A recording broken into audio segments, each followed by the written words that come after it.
What's a future technology that already exists, but people still don't realize how scary it is? Story 1. Modern cars are quietly turning into rolling surveillance systems, and most people still think of them as simple vehicles. A huge number of newer cars constantly collect telemetry, speed, braking habits, steering behavior, acceleration patterns, GPS history, seatbelt use, phone connections, voice commands, and sometimes even biometric or behavioral data. And then there are the inward-facing cameras. A lot of people assume those are only for driver safety features, but the reality is much broader. Some systems monitor eye movement, attention, fatigue, distraction, facial positioning, and whether you're looking at the road. In theory, it's for safety and semi-autonomous driving support. But once the hardware exists, the potential uses expand fast. Insurance companies are already experimenting with driving behavior monitoring. Some vehicles transmit data back to manufacturers. Some apps and connected services track location histories in enormous detail. Law enforcement can sometimes access vehicle data after crashes or investigations. Cars used to represent freedom and privacy. Now they're becoming internet-connected computers filled with microphones, cameras, sensors, GPS tracking, and remote software systems. And most people barely read the data agreements. The creepy realization is that future surveillance may not arrive through obvious government monitoring alone. People are voluntarily purchasing devices that constantly record movement, behavior, habits, conversations, and routines while sitting directly inside them every day. Your car increasingly knows where you go, how you drive, who rides with you, how alert you are, and potentially even what you say while inside it. Story 2. Deepfake technology is advancing way faster than most people realize, especially voice cloning. Right now, scammers can take surprisingly small amounts of audio from videos, TikToks, podcasts, Instagram stories, YouTube clips, basically anything online, and use it to train models that replicate somebody's voice frighteningly well. And most people are completely unprepared for what that means. Older scams already worked on vulnerable people, using terrible grammar and obvious lies. People still fall for fake lottery emails and African prince scams. Now imagine somebody getting a phone call that sounds exactly like their son, daughter, spouse, or parent saying they're hurt, arrested, kidnapped, or stranded somewhere and urgently need money. That's already happening, and video is catching up fast too. The creepy part is that humans are biologically wired to trust voices and faces. Hearing somebody you love panic on the phone bypasses rational thinking almost instantly. Most people don't pause to perform forensic analysis when they think a family member is in danger. And society still hasn't emotionally adapted to the fact that audio and video are no longer reliable evidence by default. For most of human history, seeing is believing was a reasonable rule. Now anyone can potentially fabricate realistic footage, fake conversations, cloned voices, or synthetic personalities with consumer-level tools. The future problem isn't just fake content existing. It's that eventually nobody will fully trust real content either.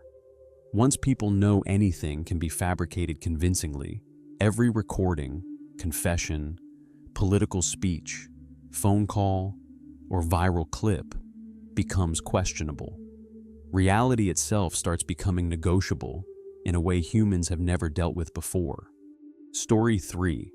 Killer drone swarms are one of those things where I genuinely think people have not emotionally caught up to what's already happening right now, because everybody still imagines warfare as jets, tanks, soldiers, missiles, giant, expensive military hardware, etc.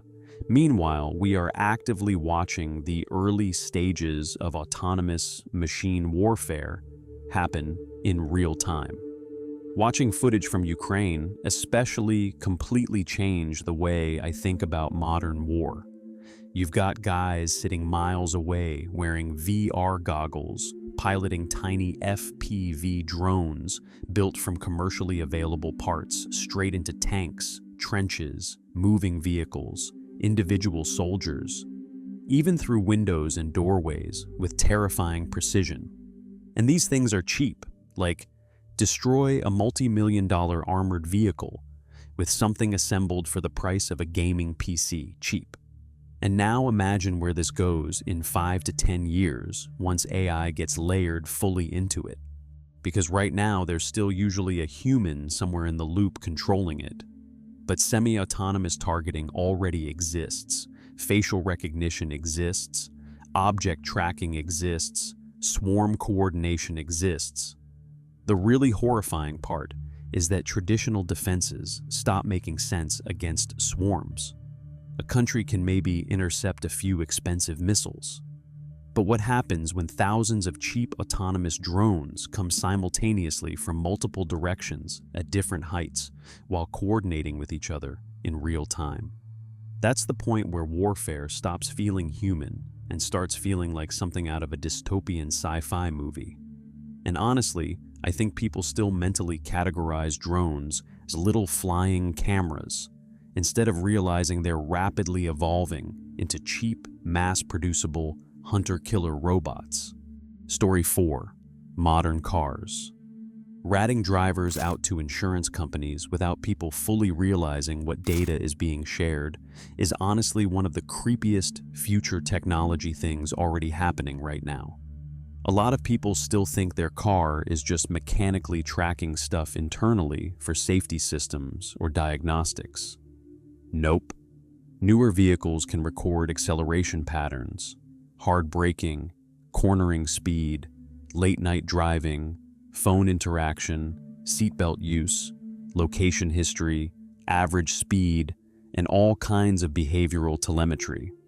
Then some manufacturers or connected apps share parts of that data with insurance-related services, data brokers, or driving score programs.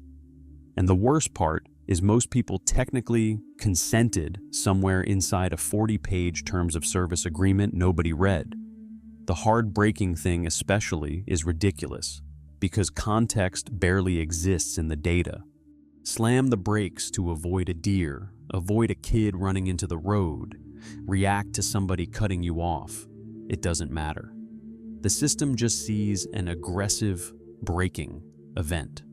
Congratulations, citizen. Your risk profile has been updated. That's the part that gets dystopian fast. Everything becomes behavioral scoring. Not just whether you crashed, but how you drive, when you drive, where you drive, how suddenly you stop, how often you accelerate quickly, whether you touch your phone, all quietly feeding into invisible, algorithmic evaluations happening in the background. And people voluntarily bought the surveillance device themselves because it came with heated seats and Bluetooth. What really creeps me out is realizing this is probably just the beginning. Cars are increasingly becoming rolling sensor platforms connected permanently to corporations, software systems, insurers, GPS tracking, cameras, microphones, and remote updates. The future version of social scoring doesn't necessarily arrive dramatically. It arrives disguised as convenience features. Story 5. Object tracking across massive camera networks is one of those technologies where I think people still imagine it works like some guy manually watching security footage, when in reality, it's rapidly becoming automated large-scale movement analysis. Systems like Flock Safety already use networks of cameras capable of reading license plates, identifying vehicle characteristics, time-stamping movement, and building searchable travel histories across entire regions. And honestly, even what's publicly acknowledged is already pretty intense. But the scary part is realizing software capabilities can evolve dramatically without needing entirely new hardware infrastructure. Once the cameras already exist everywhere, software updates become the real expansion point. Today it's find this stolen car. Tomorrow it becomes track every vehicle that visits this area repeatedly. Identify patterns of association. Flag unusual movement behavior. Map who regularly meets with who. Reconstruct someone's movement history across multiple cities. And that's before you even get into AI-enhanced object recognition, because eventually it stops being just license plates. Clothing recognition, gait analysis, vehicle damage patterns, behavioral movement prediction, facial recognition integration, real-time cross-network tracking. All of that technology either already exists in some form or is very obviously approaching viability. The thing that really unsettles me is that most surveillance expansion now happens quietly through back-end software improvements instead of visible physical changes. People notice when governments install giant new cameras everywhere. They don't notice when existing systems suddenly become 10 times smarter overnight after a software update. And once enough cameras become networked together, cities start functioning less like places and more like searchable databases of human movement, where anonymity slowly erodes without most people fully realizing it's happening. Story 6. Wi-Fi sensing technology is one of those things that sounds fake until you realize researchers and companies have already demonstrated versions of it working surprisingly well. Basically, Wi-Fi signals don't just carry internet data. They also bounce, scatter, and distort as they move through environments. And with enough processing power and machine learning, those distortions can be analyzed to detect movement, breathing, gestures, room occupancy, and even rough body positioning without needing a traditional camera. That's the part that freaked me out. Your house is already filled with invisible radio waves constantly passing through walls, furniture, and people. Researchers realized those signals change subtly depending on whether something is moving, alive, stationary, metallic, human-shaped, etc. So suddenly your Wi-Fi router starts becoming less like an internet device and more like a crude environmental scanner. And honestly, the technology is getting good frighteningly fast. There are already demonstrations where systems can detect falls, monitor sleep, track movement through rooms, identify gestures, and in some cases differentiate between multiple people based purely on signal disturbances. The stated uses sound harmless enough at first. Elder care, smart homes, security systems, energy efficiency. But once the infrastructure already exists inside nearly every building, the potential surveillance implications become obvious immediately. That's the creepy realization.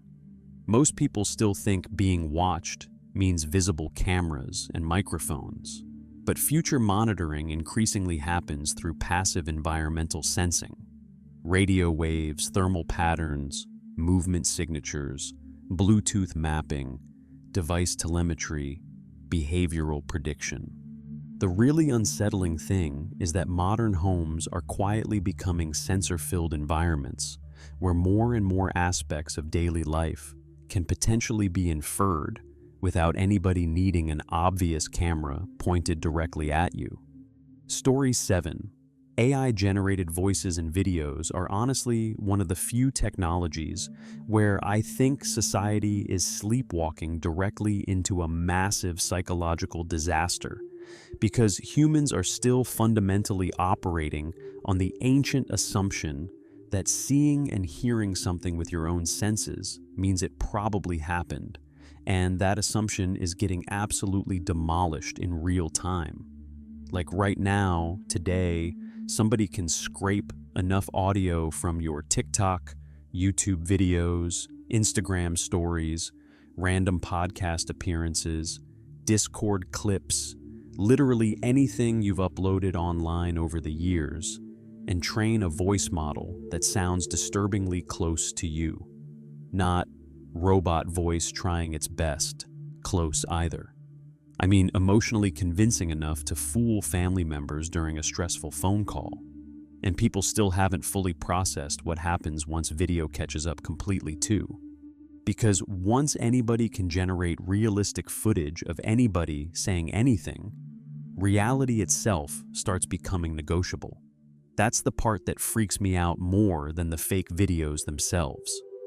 Real scandals become undeniable because people can just say, deep fake. Fake scandals become believable because people already emotionally react to video instantly before critically thinking. Court evidence, political speeches, war footage, leaked calls, news reports, literally everything becomes suspect. And humans are catastrophically unprepared for that world psychologically. People already fall for Nigerian prince scams and obvious Facebook misinformation constantly. Now imagine getting a FaceTime call from your mother crying saying she's been kidnapped, or hearing your child's exact voice begging for help over the phone. At some point, digital media stops functioning as proof and starts functioning more like rumor with visual effects attached to it. Story 8. Honestly, that's the part that gets me too. Not even that the technology exists, but how boringly normal the transition has been. People imagined dystopian futures as giant dramatic moments where robots suddenly take over or governments announce permanent surveillance states over loudspeakers or something. But real life is way creepier because it mostly arrives disguised as convenience, safety, entertainment, personalization, and improving user experience. Like people willingly carry around GPS trackers with microphones and cameras in their pockets 24/7, voluntarily upload their faces, voices, locations, habits, social circles, political opinions, and behavioral patterns online for free, then connect their homes, cars, watches, doorbells, TVs, speakers, and appliances directly into giant corporate data ecosystems.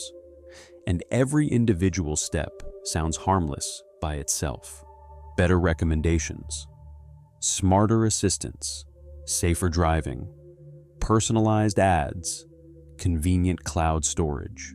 But then you zoom out and realize humanity quietly built the infrastructure for continuous behavioral monitoring basically everywhere in less than 20 years.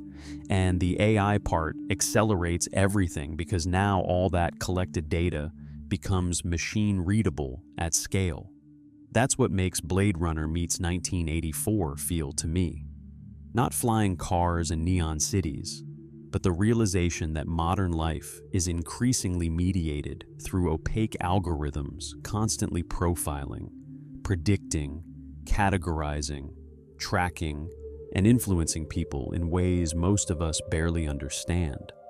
The weirdest thing is that the dystopian part isn't even fully hidden anymore, either.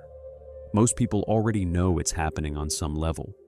We're just collectively trapped in that, well, I still need my phone, /job, /car, /apps, /internet phase, while the systems keep getting bigger and smarter around us every year. Story 9.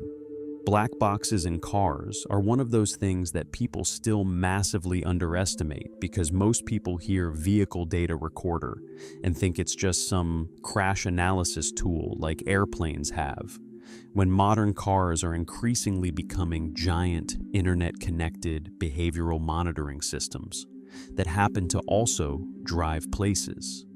A lot of newer vehicles already collect way more information than people realize.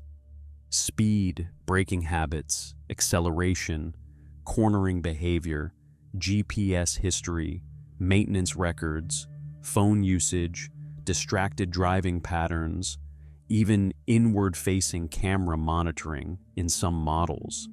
And once all that data exists, companies are obviously going to find ways to monetize and use it. That's the part that gets uncomfortable fast. Insurance companies already experiment with tracking driving behavior to calculate risk profiles. And warranty companies would absolutely love, having access to detailed records showing exactly how somebody treated their vehicle over time. If your car knows you drove aggressively, skipped maintenance, ignored warning lights, constantly accelerated hard, or pushed components beyond normal use, suddenly there's a permanent digital record attached to your ownership history. And people are voluntarily opting into this constantly because it's hidden behind convenience features nobody thinks twice about. The creepy thing is how normalized it all feels. Cars used to represent privacy and independence. You got in, drove somewhere, and unless somebody physically saw you, there wasn't really a detailed record of your behavior. Now, modern vehicles increasingly know where you go, how you drive, when you leave home, how alert you are, how often you brake suddenly, and potentially even who rides with you regularly. At some point, your car stops being just transportation and starts becoming a rolling surveillance platform, quietly building a profile on you every single day. Story 10, real-time language translation, is one of those technologies that I think people weirdly take for granted already, even though if you described it to somebody 30 years ago, it would sound like absurd sci-fi magic. Like, we literally carry devices in our pockets now that can listen to somebody speaking an entirely different language, process it almost instantly, and translate it back into our own language in real time, while preserving at least part of the meaning and context. That is an insane technological achievement when you actually stop and think about it. For basically all of human history, language barriers were one of the biggest obstacles separating cultures, trade, diplomacy, travel, science, everything. Entire civilizations could barely communicate with each other unless somebody spent years learning another language manually. Now people casually point phones at signs and menus and instantly understand them. And it's getting better ridiculously fast because AI models are improving context, tone, accents, slang, and conversational flow constantly. We're rapidly approaching the point where live translation earbuds have become genuinely seamless enough that two people speaking different languages can hold fluid conversations naturally without learning each other's language at all. That's the part that feels genuinely futuristic to me. Because once translation becomes nearly frictionless, the psychological experience of interacting with the world changes completely.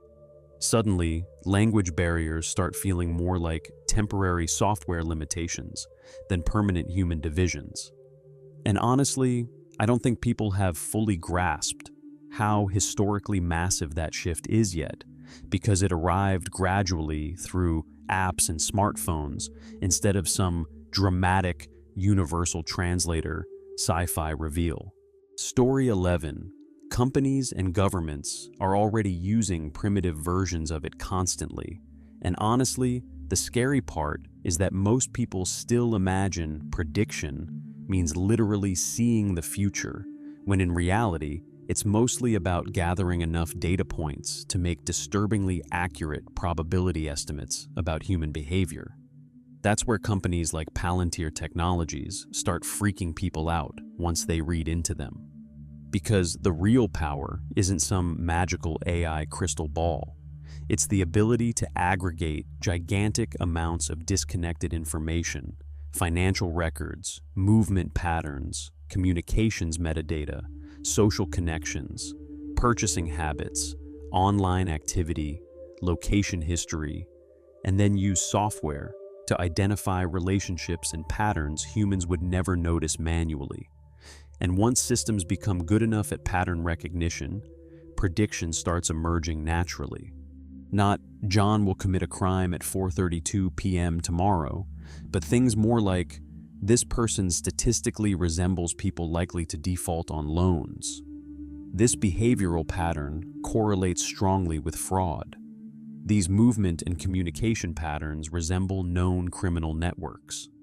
That's the slippery slope that feels very Minority Report-ish to people, because eventually institutions stop reacting to actions and start reacting to predicted risk profiles instead.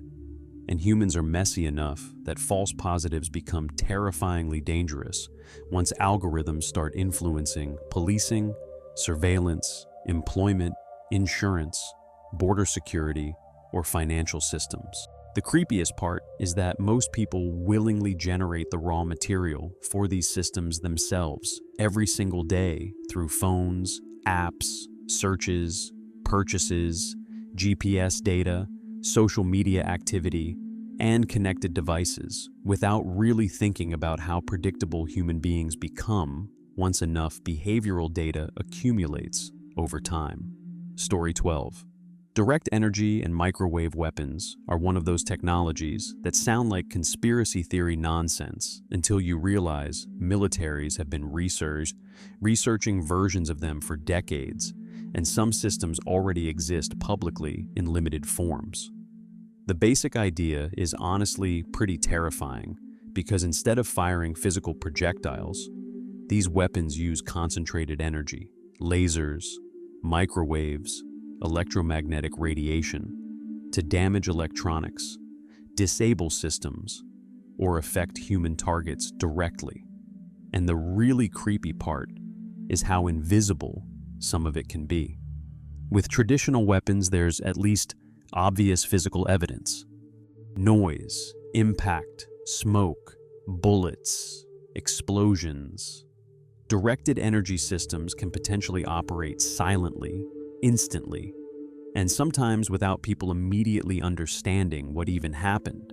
Then you get into high-powered microwave weapons, and things become very dystopian very quickly.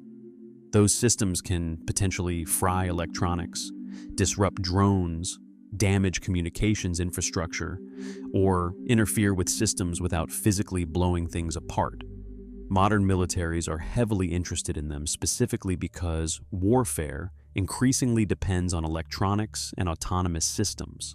And once you start reading about anti-drone defense, satellite warfare, electromagnetic pulse concepts, crowd control research, and alleged embassy incidents like Havana Syndrome, the rabbit hole gets extremely weird, extremely fast. The unsettling thing is that a lot of the underlying science is completely real, even when specific claims become controversial or exaggerated. Lasers already shoot down drones in some testing environments. Microwave systems already exist for disabling electronics. Militaries absolutely want weapons that travel at light speed, with effectively unlimited ammunition as long as power exists. That's what makes the technology feel futuristic in a scary way. Human warfare spent thousands of years throwing physical objects at each other. Now we're entering an era where energy itself increasingly becomes the weapon, and most people barely realize how much of that transition is already happening quietly in the background. Story 13. AI honestly became genuinely unsettling to me once companies stopped marketing it as helpful assistance and started openly talking about replacing people entirely, because that's the moment it stopped feeling like cool futuristic technology and started feeling like society is quietly reorganizing itself around the idea that human labor is becoming optional. Seeing slogans like "Stop hiring humans" feels dystopian because it accidentally says the quiet part out loud.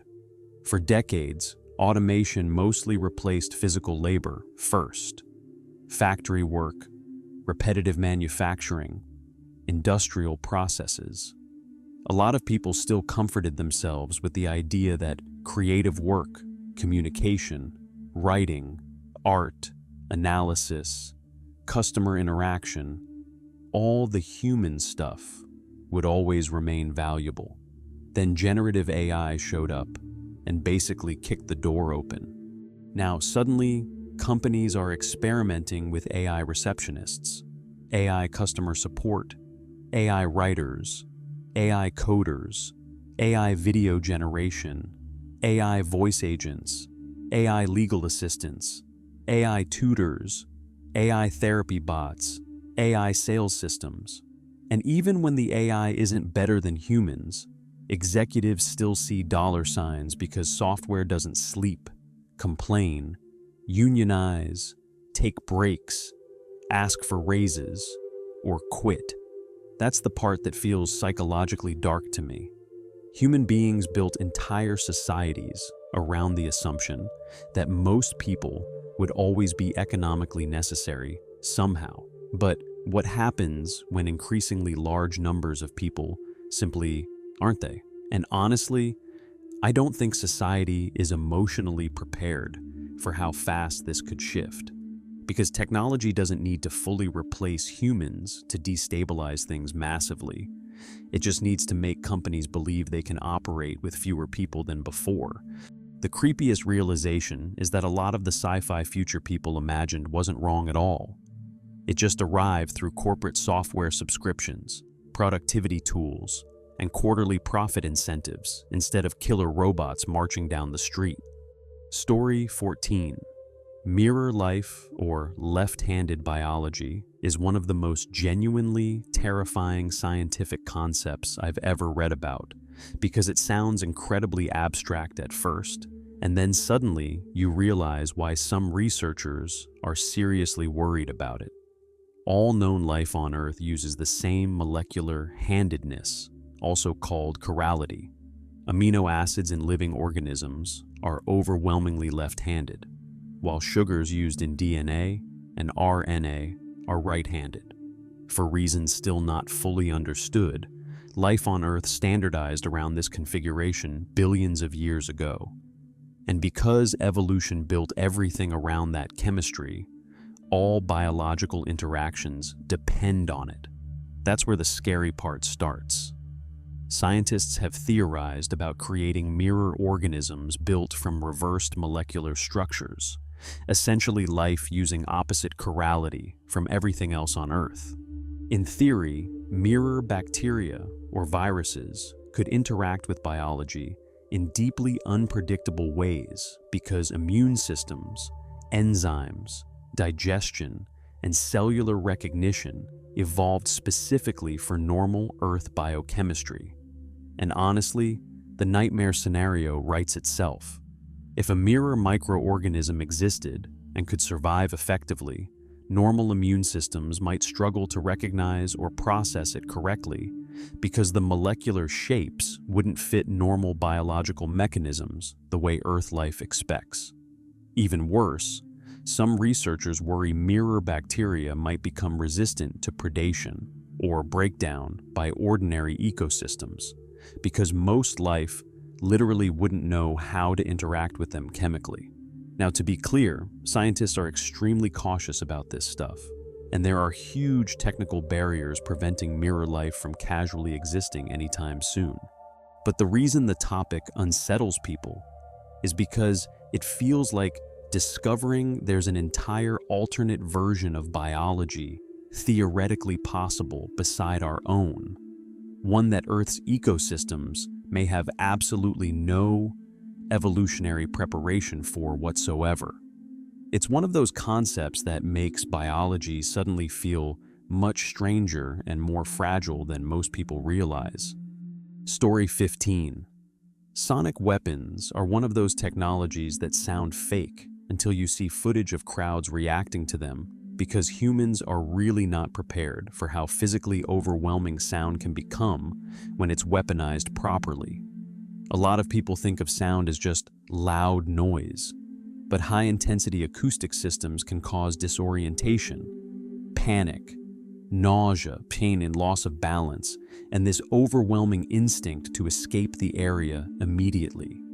And unlike tear gas or rubber bullets, there's often nothing obvious for people to fight against, because the weapon is basically invisible pressure and vibration moving through the air.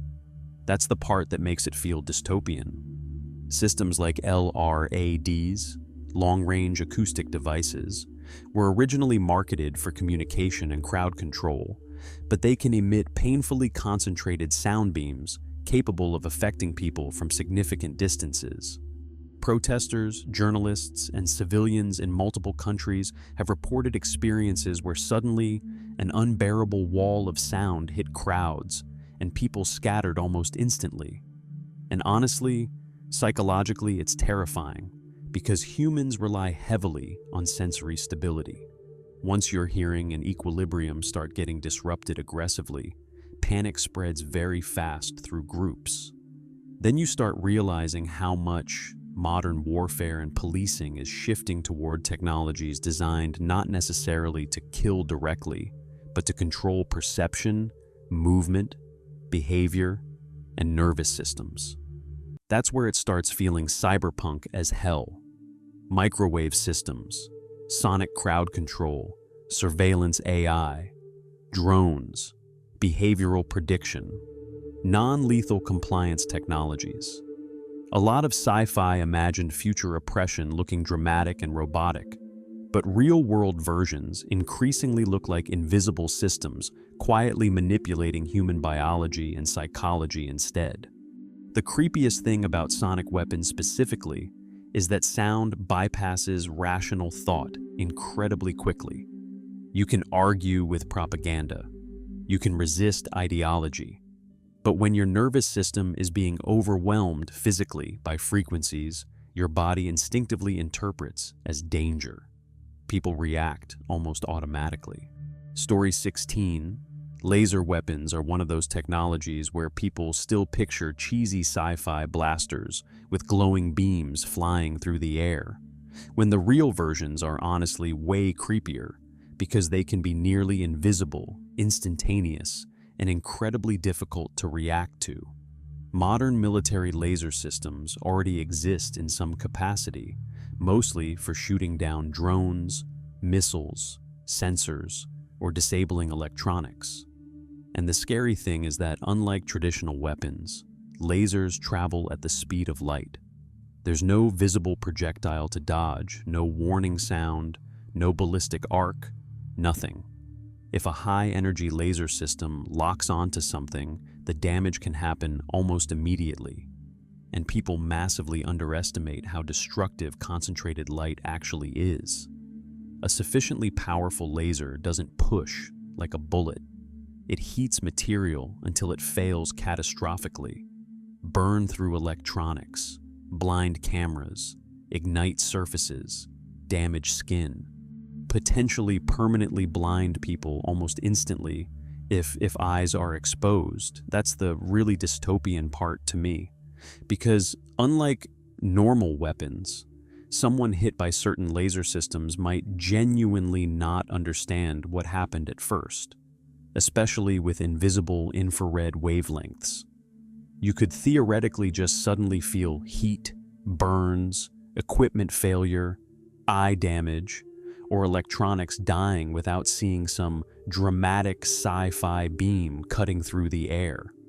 And as power systems and battery technology improve, these things become increasingly practical. The reason militaries love the idea is obvious too. No traditional ammunition, near instant targeting, precision engagement, and potentially very low cost per shot compared to missiles or conventional interceptors. The creepy realization is that humanity is gradually moving toward weapons that feel less mechanical and more physics-based, where energy itself becomes the projectile and attacks become harder and harder for ordinary humans to even perceive in real time. Story 17. Facial recognition gets genuinely dystopian once you stop thinking about it as the thing that unlocks my phone and start realizing it's increasingly being tied into giant behavioral and commercial data ecosystems most people never actually see directly. Because the really creepy version isn't some cop dramatically identifying a criminal in a movie. It's walking through ordinary public life while invisible systems quietly build profiles around you in the background. Modern facial recognition can already estimate age ranges, emotional states, repeat visits, demographic categories, attention patterns, shopping behavior, and movement paths through stores. And once that gets connected to loyalty apps, payment systems, phone data, advertising IDs, online purchases, or third-party data brokers, the amount of information companies can potentially infer about somebody becomes kind of insane. That's the part people don't fully grasp. You usually never see the output yourself.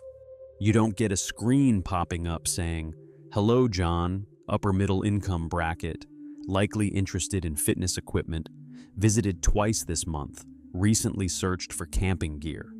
But systems absolutely exist that are trying to generate increasingly detailed commercial profiles from fragmented data streams exactly like that. And once enough cameras become networked together, anonymity in public spaces starts quietly disappearing without society ever having a huge dramatic conversation about it. That's what feels cyberpunk to me. Not robot police walking around scanning people openly, but invisible algorithmic systems sitting quietly in the background, correlating faces, purchases, movement patterns, social data, online behavior, and predictive advertising profiles constantly. While most people continue shopping normally, completely unaware of how much analysis is happening around them. The really unsettling thing is that the surveillance economy doesn't necessarily need to know everything about you individually. It just needs to know enough statistical probabilities to influence, predict, categorize, and monetize human behavior at massive scale. Story 18. The thing that honestly freaks me out the most about modern technology isn't even surveillance by itself. It's how centralized and interconnected everything has become, to the point where somebody losing access to a few key accounts can basically have their entire existence partially switched off overnight. People don't fully realize how much of modern life now depends on digital permission structures controlled by corporations and online systems. Your phone isn't just a phone anymore. It's your ID, banking access, communication, authentication device, work access, navigation, photos, passwords, social life, and often your entire financial identity all rolled into one. Lose access to that, and suddenly you're locked out of half your existence. And then you connect everything else: digital banking, smart locks, cloud storage, subscription-based cars, smart homes, online-only customer support, two-factor authentication tied to devices that themselves require authentication to recover.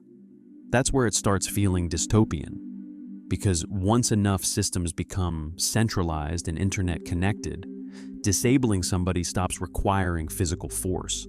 You don't need to arrest someone or physically lock them out of society if algorithms, account flags, hacks, payment freezes, automated fraud systems, or platform bans can effectively cripple normal life remotely. And honestly, people put an almost terrifying amount of trust into corporations to manage this responsibly forever, while simultaneously expecting those same corporations to defend gigantic interconnected systems against hackers, insider threats, leaks, government requests, AI-driven scams, and future cyber attacks indefinitely. The really creepy realization is that convenience and vulnerability are becoming the same thing. The more seamless and connected life becomes, the fewer points of failure you need before somebody's ability to communicate, travel, pay for things, enter their own home, or prove who they are suddenly starts collapsing all at once. Story 19, CRISPR gene editing, is one of those technologies where I genuinely think humanity has not emotionally caught up to what we actually invented yet, because people still talk about it like it's some distant, futuristic concept, when in reality, we already possess a tool that allows us to directly edit the code of life itself.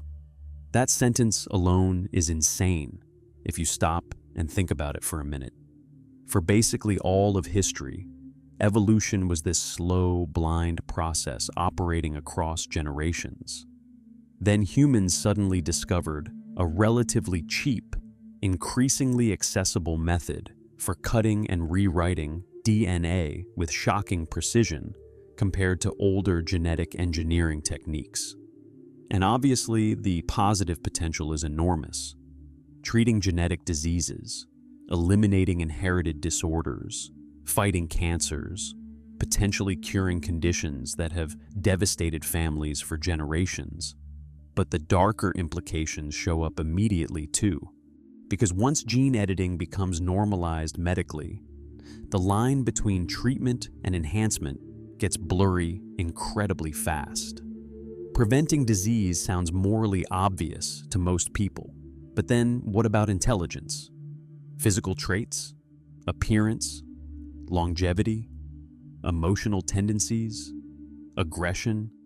Athletic ability? That's where it starts feeling like sci-fi in a deeply uncomfortable way. And unlike software, mistakes in biology don't stay confined neatly inside computers. Genetic changes can potentially pass into future generations permanently. The really unsettling thing is how accessible the technology is becoming compared to what people imagine. This isn't some giant secret government-only machine hidden in a mountain somewhere. CRISPR techniques are increasingly used in ordinary research labs around the world. That's what makes it feel historically massive to me. Humanity is gradually transitioning from a species shaped entirely by evolution into a species potentially capable of consciously redesigning aspects of life itself. And I honestly don't think our ethics, politics, or collective wisdom are developing anywhere near as fast as the technology is. Story 20. Networked surveillance systems, like flock safety cameras, honestly feel like one of the clearest examples of how modern surveillance is evolving from recording events into large-scale, searchable behavioral monitoring infrastructure.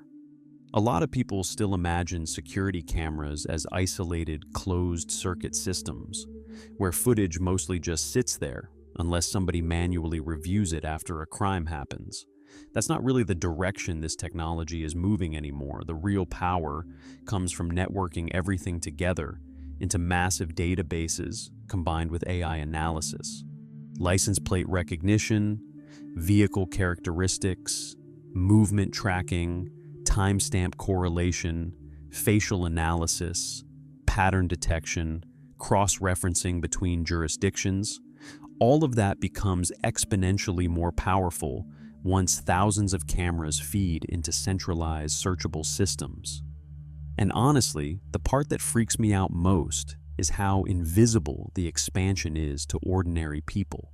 You walk past what looks like a normal traffic or security camera, but behind the scenes, the system may already be logging movement histories, identifying recurring vehicles, mapping travel patterns, correlating appearances across multiple locations, and retaining enormous amounts of searchable historical data.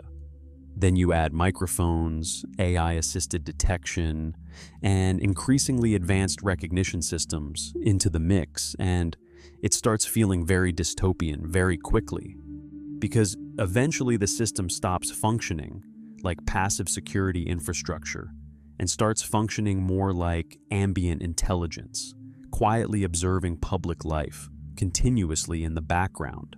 And the privacy implications get even worse once you realize centralized systems create centralized vulnerabilities too.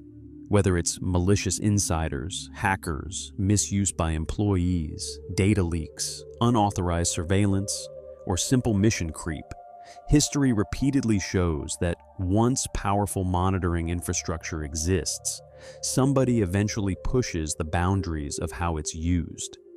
That's the uncomfortable pattern people keep noticing. Technology introduced for safety almost always expands beyond its original stated purpose over time, once the infrastructure is already normalized and deployed everywhere. Story 21. Quantum computers are one of those technologies where the average person hears about them and thinks, "Oh, cool, faster computers," when the reality is way stranger and potentially way more disruptive, because sufficiently powerful quantum systems could fundamentally break huge portions of modern digital security that basically the entire internet depends on. That's the part that freaks people out once they start reading into it. Modern encryption works largely because certain mathematical problems are extremely difficult for normal computers to solve in any reasonable amount of time. Stuff like factoring gigantic prime numbers would take classical machines absurdly long, which is why banking systems, secure messaging, military communications, cryptocurrencies, authentication systems, and huge chunks of global cybersecurity rely on those assumptions. Quantum computers change the rules completely. Using quantum mechanics, certain algorithms theoretically allow quantum systems to solve some of those problems dramatically faster than classical computers ever could, which means encryption methods considered effectively unbreakable today could eventually become vulnerable if large-scale, stable quantum machines mature enough.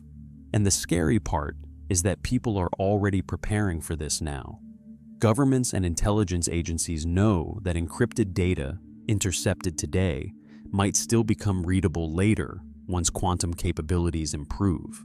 So there's already a huge push toward post-quantum cryptography, designed specifically to survive future quantum attacks. That's what makes it feel so sci-fi to me. Human civilization quietly built its entire digital world on mathematical assumptions about what computers can and cannot do efficiently. Banking, passwords, secure communications, national infrastructure, basically modern trust itself online. Quantum computing threatens to rewrite those assumptions at the deepest level. And honestly, if a breakthrough happened suddenly before security systems adapted properly, the amount of chaos it could create across finance, cybersecurity, governments, and communications would be absolutely enormous. Story 22, AI killer robots are one of those things where people still picture cheesy sci-fi movies with glowing red eyes marching down streets. But the real-world version is honestly scarier, because it's emerging gradually through existing military and commercial technology instead of some dramatic robot apocalypse moment.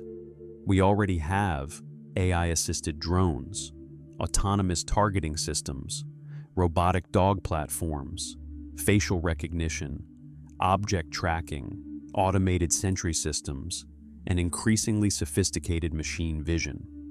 None of those technologies individually sound like Terminator-level threats at first, but then you start mentally combining them. A mobile robot platform carrying a weapon. Suddenly the gap between experimental military tech and fully autonomous lethal systems starts looking disturbingly small. And honestly, the scariest part is not even nation-state militaries, because those at least operate under some level of command structure and political oversight. It's what happens once the technology inevitably becomes cheaper, smaller, commercially available, hacked together, copied, stolen, or open-sourced. That's the pattern with basically all powerful technology eventually. People imagine future wars involving giant advanced machines, but realistically, the nightmare scenario is probably thousands of relatively cheap autonomous systems operating at scale with minimal human supervision. small enough to mass produce, smart enough to identify targets, cheap enough that losing them doesn't matter. And humans are really not psychologically prepared for warfare, where killing decisions increasingly happen at machine speed instead of human speed. Because once AI systems can identify, track, and engage targets faster than humans can react, the role of people in the decision-making chain starts shrinking very quickly.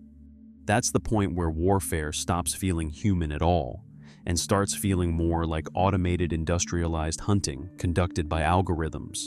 Story 23. Behavior prediction and manipulation is honestly the part of modern technology that I think people underestimate the most, because everybody focuses on privacy in the narrow sense of, I'm not committing crimes, so why should I care if companies collect data on me? While completely missing that the real value of mass data collection is not knowing secrets. It's learning how to predict and influence human behavior at scale.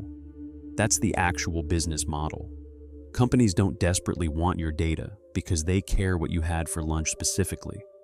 They care because billions of tiny behavioral data points combined together become incredibly powerful for modeling habits, impulses, emotional reactions, spending patterns, political tendencies, attention spans, vulnerabilities, and decision-making processes. And humans are way more predictable than we like to believe. Your searches, scrolling habits, pauses while watching videos, purchase history, GPS movement, sleep schedule, typing rhythm, social graph, even how long you hover over certain content can all feed systems trying to understand what keeps your attention and what changes your behavior. That's where the "I have nothing to hide" argument completely misses the point. The danger isn't necessarily somebody manually spying on you personally. The danger is living inside giant algorithmic systems optimized to shape human behavior without people fully realizing it's happening. Recommendation algorithms already influence moods, outrage cycles, political polarization, spending habits, dating behavior, attention spans, and information exposure constantly. And the creepy thing is that the systems don't even need to understand humans perfectly to be effective. They just need to be slightly better than random chance across billions of interactions. That's the really dystopian shift. In human psychology itself increasingly becomes something corporations and institutions can study, predict, optimize, monetize, and manipulate through endless streams of behavioral data most people voluntarily generate every single day. Story 24. Polygenic risk scoring is one of those technologies that sounds incredibly technical and boring at first, until you realize it's basically the early stages of humanity learning how to statistically profile people biologically before large parts of their lives even happen. That's the part that gets unsettling fast.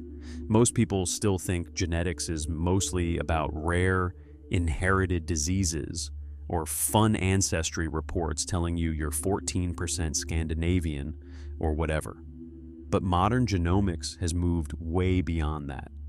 Polygenic risk scores work by combining massive numbers of tiny genetic variations together into probability estimates for complex traits and outcomes. And not just obvious medical stuff either. Heart disease, diabetes, mental illness susceptibility, addiction risk, educational attainment correlations, behavioral tendencies, physical traits, even aspects of cognition and personality are all being studied through increasingly massive genomic data sets. The important thing is that these are statistical probabilities, not destiny. Genes are not fate. Environment, upbringing, culture, randomness, nutrition, education, stress, all of that still matters enormously. But humans are absolutely going to misuse probabilistic information anyway, because that's what humans do. That's where the dystopian implications start appearing. Insurance companies would obviously love predictive biological risk data. Employers might eventually want it. Governments could become interested. Dating apps, fertility clinics, education systems, financial systems. And once predictive genomics gets mixed together with AI and giant population datasets, the temptation to categorize people biologically before they've even lived their lives becomes very hard for institutions to resist. That's what feels sci-fi to me.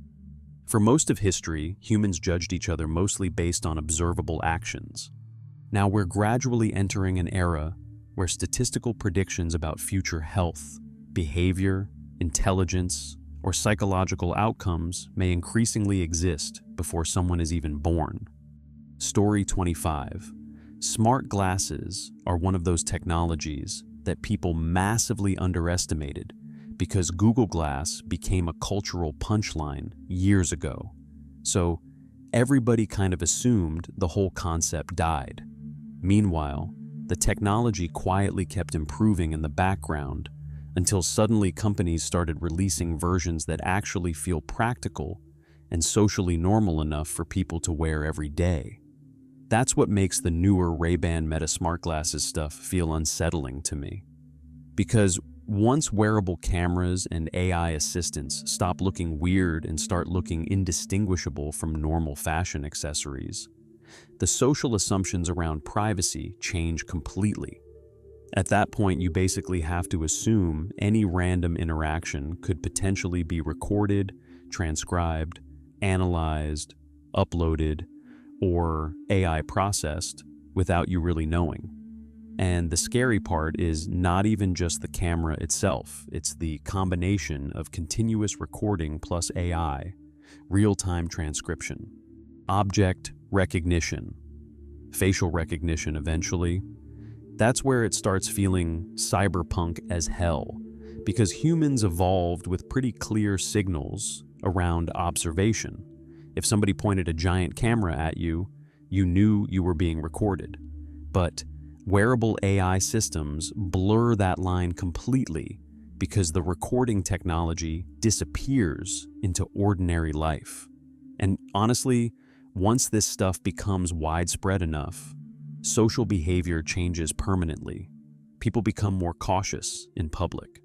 Conversations become more performative. Random interactions potentially become searchable data forever.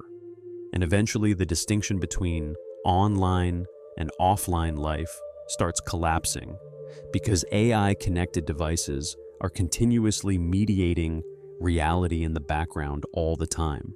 Story 26. Anti-aging and longevity research gets really unsettling once you realize we've moved past the stage of pure sci-fi fantasy and into actual, serious scientific attempts to slow, modify, or partially reverse aspects of biological aging itself.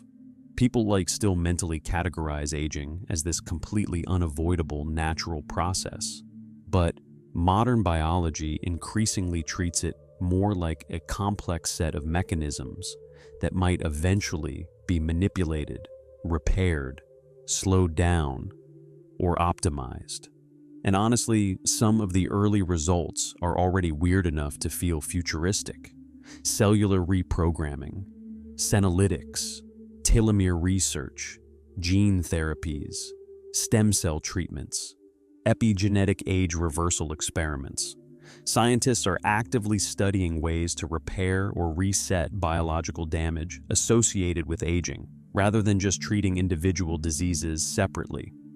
Now, obviously, we are nowhere near immortality, despite what tech billionaires and hype articles love implying. A lot of the research is preliminary, overhyped, or still highly experimental. But the really dystopian implication shows up the second you think about access inequality. Because if genuinely effective longevity treatments ever become real, there is approximately zero chance they start off equally distributed across humanity. The first people getting meaningful life extension technology would almost certainly be the ultra-wealthy, powerful, and politically connected, which creates this incredibly dark possibility where the same people already controlling huge portions of wealth, corporations, media, and infrastructure potentially start extending their lifespans dramatically while ordinary people struggle with normal healthcare access. That's the part that feels cyberpunk to me. Not necessarily immortal humans, but a world where wealth increasingly buys additional years, additional health, additional cognition, maybe eventually additional biological advantages entirely. Humans have always lived in unequal societies, but anti-aging technology raises the possibility of inequality itself becoming biologically extended across generations in ways history has never really dealt with before. Story 27. The creepy thing about phones, smart TVs, voice assistants, and ad ecosystems is that even when they're not literally secretly recording every conversation in the way people imagine, the amount of behavioral data being collected and correlated is already so absurdly massive that it feels like the devices can read minds sometimes. You mention something out loud once, and then suddenly your feeds are full of ads for it later that day, and it absolutely triggers that primal "my devices are listening to me" feeling. And honestly, sometimes microphones are involved through apps with voice permissions, smart assistants waiting for wake words, TVs with voice features, etc. But a huge amount of the creepiness also comes from predictive advertising systems becoming disturbingly good at correlation. That's the part people underestimate. Your location data, search history, social graph, purchases, browsing habits, YouTube watching patterns, online activity, nearby devices, mutual contacts, demographic data, and behavioral similarities to millions of other users all feed giant ad targeting systems constantly.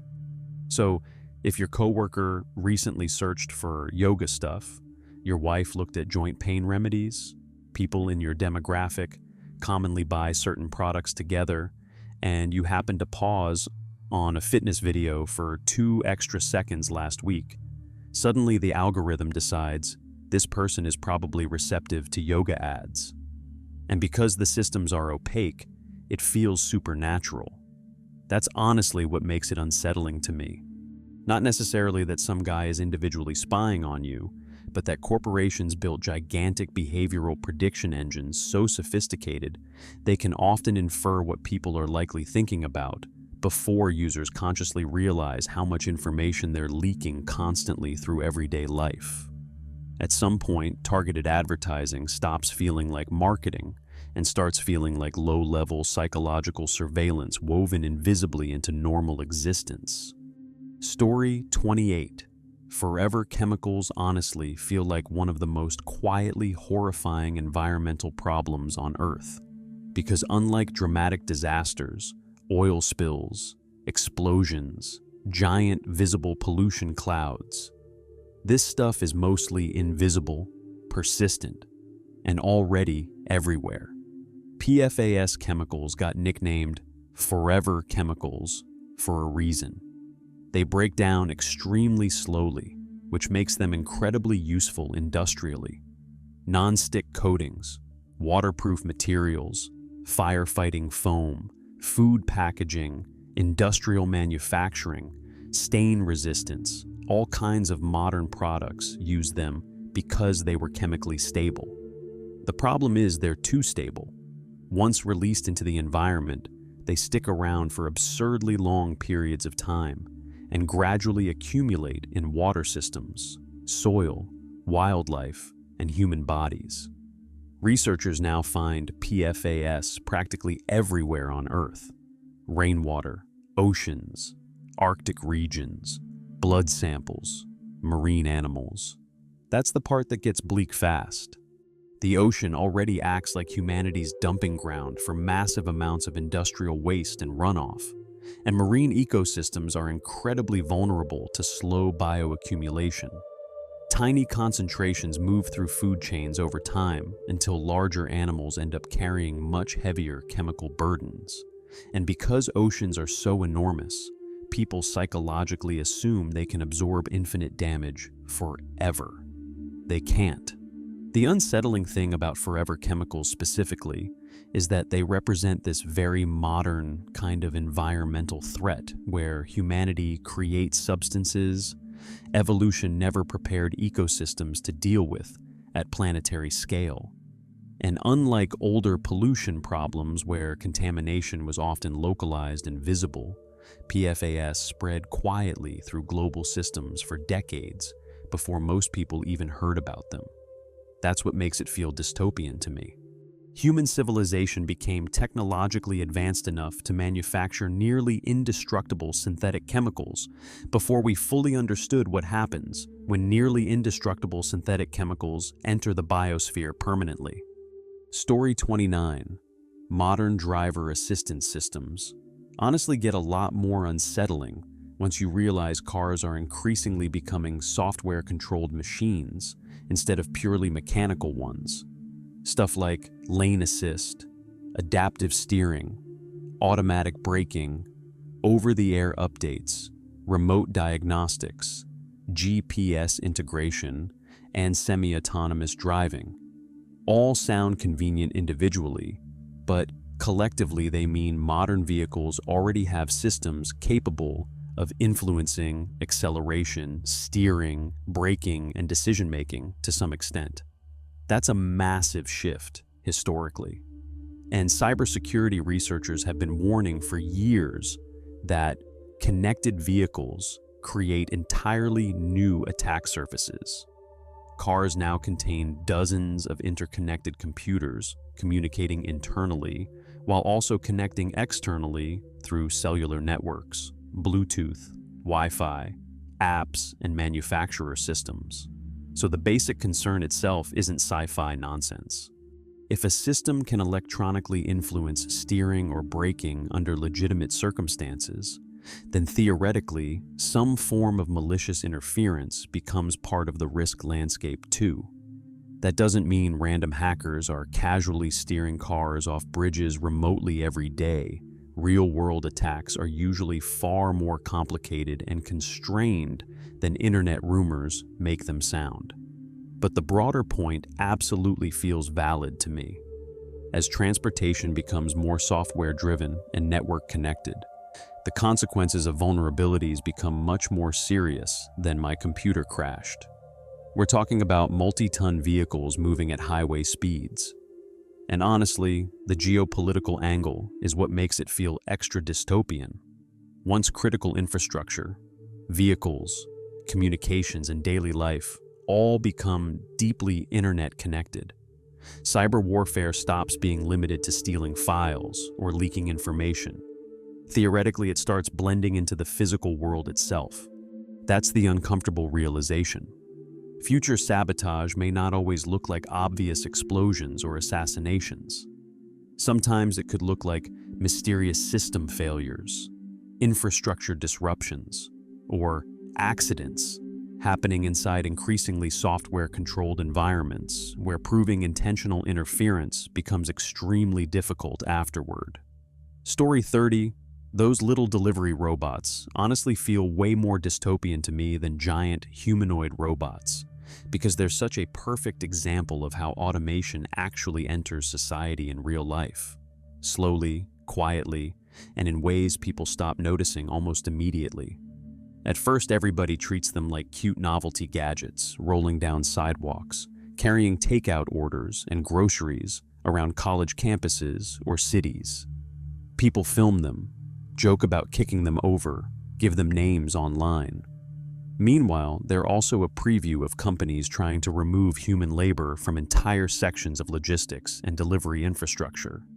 That's the part people don't fully process.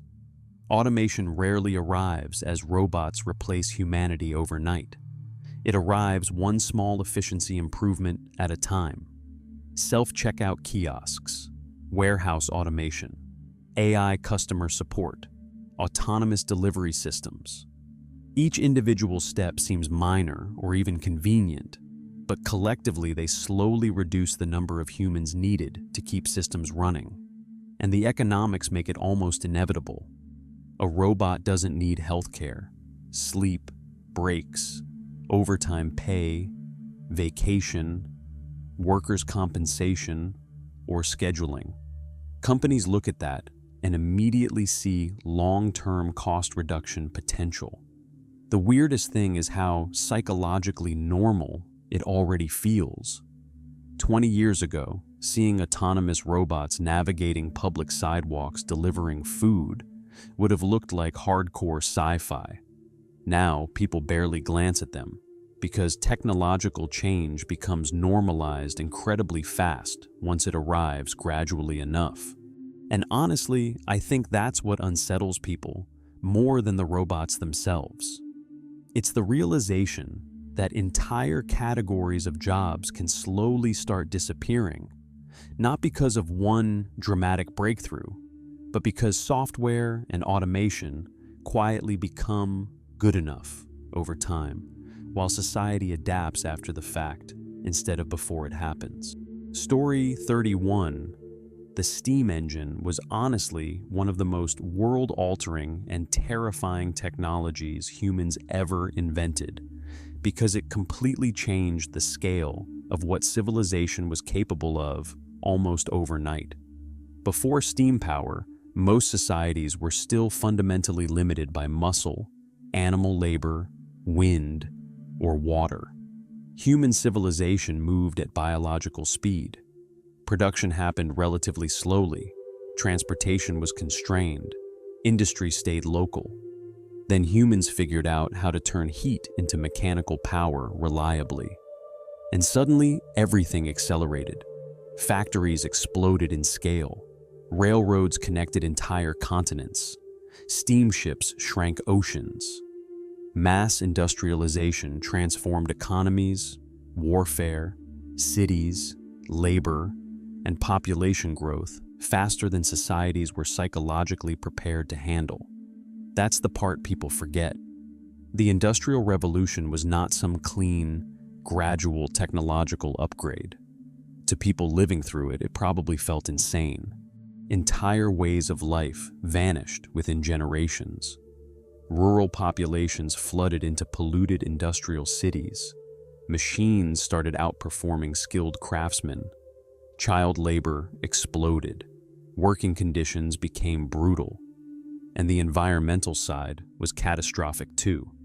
The steam engine massively increased humanity's appetite for coal and fossil fuels, which basically kicked off the large-scale, carbon-burning industrial civilization we still live inside today.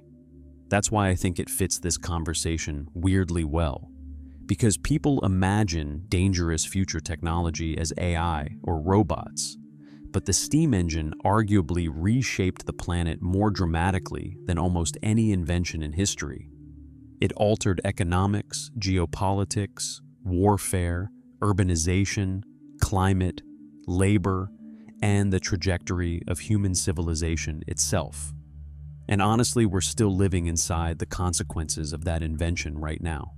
Modern industrial society, global capitalism, mass production, rail infrastructure, fossil fuel dependence, climate change, all of it traces back in some way to humanity, realizing it could use steam to extract enormous amounts of mechanical power from heat.